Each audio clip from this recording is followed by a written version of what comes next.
This interview is for information only and should not be considered as investment advice or a recommendation to buy shares in the company featured.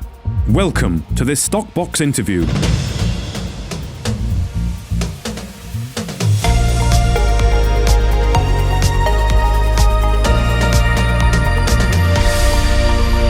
Power Metal Resources has released an update on its exploration and project development efforts across multiple projects in its portfolio. The update covers the Northwind Lithium project in Ontario, Canada, the Tati Gold Project near Francistown in Botswana, and the ongoing exploration of the uranium-focused projects in Saskatchewan, Canada. Well, joining us now is the CEO of Power Metal Resources, Sean Wade. Thank you, Sean, for joining us again. How are you doing? Very well, Mark. Thanks. And thanks very much for having me back. No problem. Let's just go through, we'll break it down into three sections as in the RNS. So starting with Northwind Lithium, not a project that we've spoken about so much before, but you've completed your exploration program here, collecting 389 soil geochemical samples to be tested for mineralization. The RNS stating that multiple pegmatites were identified and the results of the assay testing will further guide exploration steps. So let me ask you, how did this initial exploration program go? Any issues? Did it complete the objective that you wanted it to, pending assay results? Yes, absolutely, very much so. I mean, we talked to the market on, I think it was the 10th of August, I think, and this was in the context, just to remember, of the wider business area that houses Northwind. So ion battery metals. We completed the earning on Orthia North, if you remember, talked about what our exploration objectives were specifically in Northwind, and we're very, very keen to get on with this because we know what the market thinks about lithium at the moment, and particularly in a very safe geography like Canada, it's a very important project for us. And we've talked about looking for the commercial pathways for ion battery and how we're going to seek to monetize that for shareholders. So a very important step towards being able to do that was completing this program. I'm absolutely delighted to be able to report today, what we've put in the RNS. And you talk there about, the samples and the next steps. So, there is a stage to go through with the, waiting for the results. And we very much look forward to updating shareholders in due course. But, the program went exactly according to plan, and we've achieved our objectives. Okay. Now, it is early stage exploration when you're doing soil sampling, but when are you expecting some of these results, and what next steps will they potentially enable? Well, I mean, as I say, the results do take a little while, and they've been sent off for testing. So we'll wait to hear back, and we will update in due course. But what that will obviously do will be to inform the next steps, and we look forward to being able to set that out clearly for shareholders when we get those results. Okay.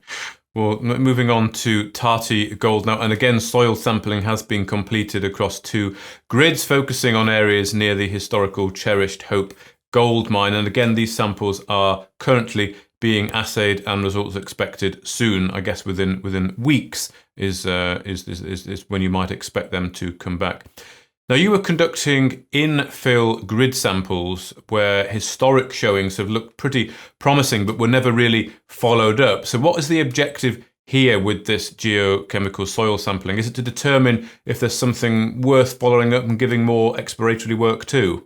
Yes, absolutely. I mean, the purpose of this program, Tati in particular, has been to widen our understanding of the license area overall. I mean, we've always known that it's got potentially very exciting discoveries. I mean, we've talked about some of the bonanza grades that we've seen historically, but it's important to understand the wider footprint as well. And so this was over an area that hasn't been tested, and I think it's potentially extremely exciting. I know shareholders are very interested in Tati, and we get lots of questions about it. And this is not the final result by any means. This was a program that we put in place. I think we talked about it it was in May, I think. Yeah, it was towards the end of May where we set this out and said what we wanted to do, and we've gone about it in our typical methodical and cost-effective fashion, and we've definitely achieved the objectives that we set out in May. So I'd like to be able to say more, obviously, about where we've got to, but that is very dependent on the assay results. And of course, the next steps that we will take will also be informed by that. But it is and always has been a high priority target for us, a high priority project, and remains so. And we're very much looking forward to driving it forward. So we'll wait for the assay results there to determine the next steps. But if we can think what the possible next steps might be, I mean, let's say the assay results come back and they're not good. I guess that means you have to try somewhere else in the area. Or let's say they come back and they're looking promising. Does that mean you can hone in a bit more, maybe do some drilling in those areas of interest? Would that be a possible sort of scenario? That certainly is. I mean, obviously, I would we take advice from our geologists, both in-house and contractors, and we'll model that, when the time comes. But certainly, if it merits, ongoing work, clearly, we'd look to do that. But it's important also to talk about, how we do think of the model, and it's important for shareholders to understand that, exploration costs a lot of money and it takes a lot of time, and we have to be very careful with both of those things. That we don't have, these sort of endless programs that don't seem to go very far. We've got to move things along, and we've got to improve the projects. And at the same time, we've got to be very cost effective with shareholders' capital. I mean, everyone will be very well aware, where we are in the market cycle, and obviously how scarce capital is. So we've got to be very, very careful with what we've got. So looking for cost effective ways to improve the value of the project and to add value to the project is really the main objective. So we're focused on that, but we will be able to talk a lot more about the next stage when those assays are in. Okay. Well, as you said, I know shareholders are very interested in Tati. It's a project that's been in the POW portfolio for a little while. And I know there's an element to the project that has these dumps, these fines dumps, aren't there? What stage are you at? Are you looking at potentially processing some of these? Do you have any idea what the potential might be here? Or can you tell me or tell us, let's say, what work is going on to look at the potential for these fines? Well, I mean, as we said in the RNS, we have had some site rehabilitation in preparation for the next phase there, and that will obviously be further exploration and development, and removing the fines dump, clearing the site, and looking at the suitability of that is the work that's underway. So. It's I have to give a slight sort of holding statement on that. It's working. Okay. But we are looking for that opportunity, and I know it's something that people want to hear about. So we are working hard to deliver a solution there, which we will update on in due course. Okay, well, I appreciate if you can't give specifics, but as long as it's a work in progress and you recognise that the people do want to, the shareholders would like to know what the potential is, if any, then we can. I'll be asking you that question again. No, absolutely, no, please do, because it's absolutely vital, and I know we've talked about it a little bit in the past. So we're focused on being able to deliver that value. And something else that was picked up, I understand that the company has received inbound interest for potential small scale mining.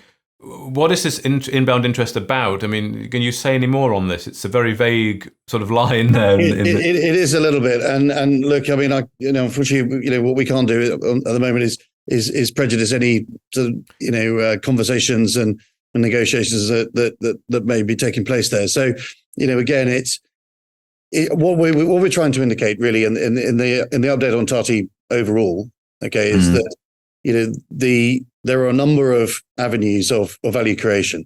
So the soil sampling we've talked about, the fines potential that we've talked about, and possibly some mining at Cherished Hope. So, it's really what I wanted to do with this statement is really not so much to deliver tangible results necessarily today, but to set the scene for shareholders and what they can expect from news flow from that project going forward. So, in other words, we're operating across all those three fronts and exploring opportunities across those three fronts, and that's really setting out what people can expect to hear from us in the coming weeks and months. So, and I think I should really add that that's the case for the update overall.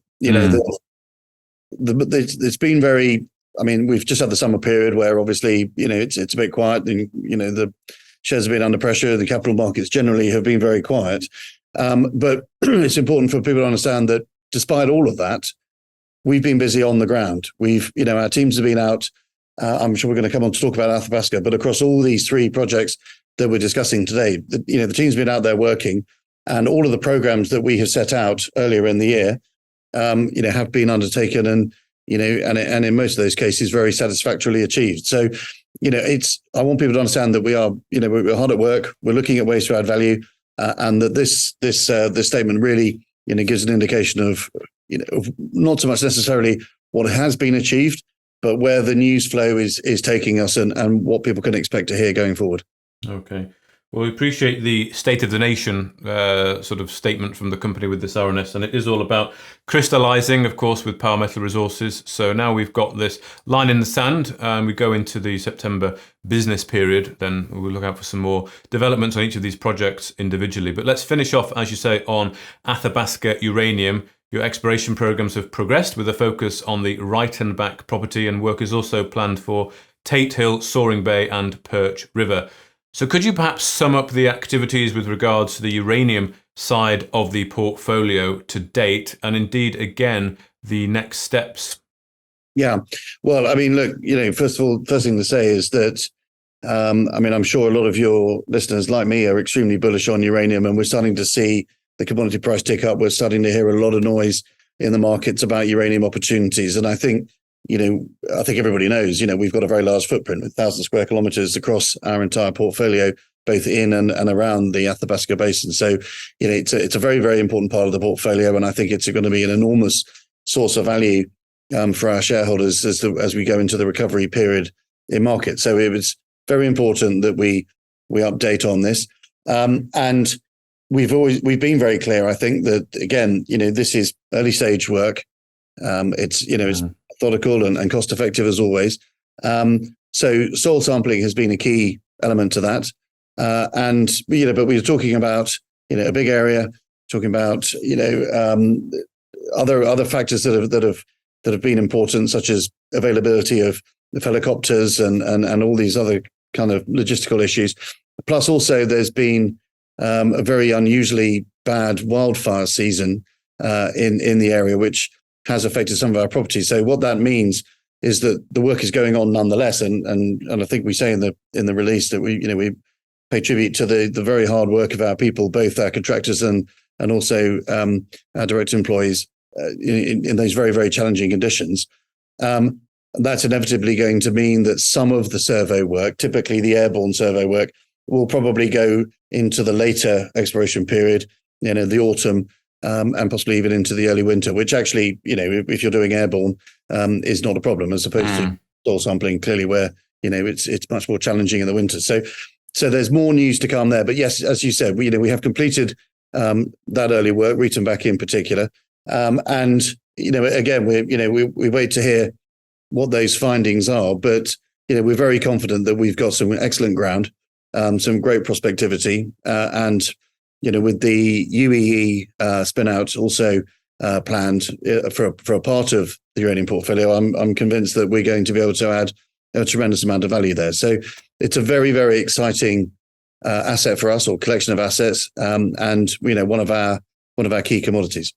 Well, Athabasca, that region is definitely the place to be exploring for uranium, no doubt about it. One of the very few places on Earth, actually, I understand. So you've got some early sampling work that you're waiting to get results from, but in the meantime, there's ongoing work as and when you can do, subject to conditions on the ground. Absolutely, yeah, that's it. That's a very good summary. Exactly right. Okay, perfect. Well, thank you very much for your time today, Sean Wade, the CEO of Power Metal Resources. Let's have these catch-ups more often, particularly as we go into the winter and the autumn. But thank you very much for your time today. Thanks very much, Mark. If you enjoyed this interview, then give us a thumbs up, a like or a retweet. Subscribe to us on YouTube or follow us on Twitter, and hit that notification bell to be the first to know when we release new content. There's loads of great content on our website too, across all our programs at stockboxmedia.com. Thank you for watching.